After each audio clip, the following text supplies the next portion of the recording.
হাতে কি সময় খুব অল্প? তাহলে ঝট করে শুনে নিন আজকের এই টলিউডের লেটেস্ট গল্প। আর্য এবং অপর্ণার মাঝে ব্যবধান তৈরি করতে মীরা এবং নীল মিলে চাললো এক নতুন চাল। হ্যাঁ বন্ধুরা, আজকের এই টলিউডের লেটেস্ট আপডেটে দেখতে পাওয়া যায় নীল সে আচমকাই অপর্ণাদের বাড়িতে হাজির হয়েছে। অপর্ণার মাকে নিজের পরিচয় দেয় সে অপর্ণার অফিসেই অপর্ণার সাথে কাজ করে বলে। অন্যদিকে আর্য স্যার আজ সারাদিন অফিসে বসে অপর্ণার কথাই ভাবতে থাকে আর বলতে থাকে, একবার যাই, আজ অপর্ণাকে গিয়ে চোখের দেখা দেখে আসি। অন্যদিকে দেখা যায় অপর্ণা বাড়িতে এলে নীলকে তো দেখে অবাক হয়ে যায়। অপর্ণার মনে নীলকে নিয়ে তৈরি হয় একটু একটু সন্দেহ। তবে নীল চলে যেতেই অপর্ণাদের বাড়িতে আসে আর্য স্যার। অপর্ণার মা আর্য স্যারকে দেখে তো ভীষণ খুশি হয় আর আনন্দে চোটে প্লেট ভর্তি করে খাবার সাজিয়ে এনে দেয় আর্য স্যারের মুখের সামনে।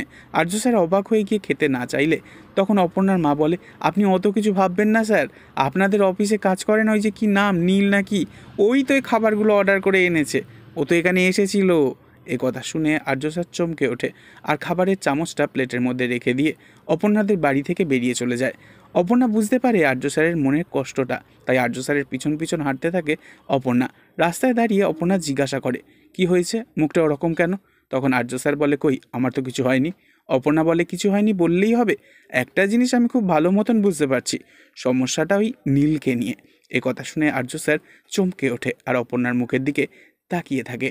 তো এই ছিল আজকের এই টলিউডের লেটেস্ট আপডেট। নেক্সট আপডেটের জন্য অবশ্যই সাবস্ক্রাইব করে রাখবেন। ধন্যবাদ।